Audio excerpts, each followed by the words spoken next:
প্রয়োজনে আবার ভোটগুলি গণনা করা হোক, এই জাতীয় কোনো একটা উদ্যোগের আশায় আমি আমার কথাগুলি নিয়ে আমি নির্বাচন কমিশনে এসেছি এবং রিটার্নিং কর্মকর্তাকে বলেছি।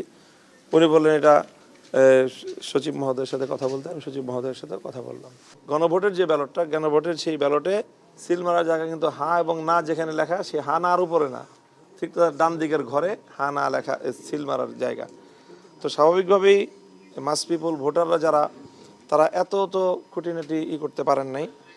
তারা অনেক ভোট যারা ওই ফার্স্ট কলামের লাস্ট রোতে যাদের দেওয়ার কথা, তারা সেই জায়গায় মার্কার উপর প্রতীকের উপর সিল না মেরে অনেকে সিল মেরে বসছে সামনের ফাঁকা জায়গায়। তো সেই ধরনের ভোট মির্জা আব্বাস সাহেবের ক্ষেত্রে এটা ভ্যালিড বলে গণ্য করা হয়েছে, কিন্তু আমার আসনে সেই ভোটগুলো বাতিল করা হয়েছে এবং সেটার অ্যামাউন্টটা খুব ছোট না। আমার আসনে 50টা কেন্দ্রের ফলাফল এই রিটার্নিং কর্মকর্তা ঘোষণা করলেন, সেখানে 1200 ব্যালট বাতিল হয়েছে।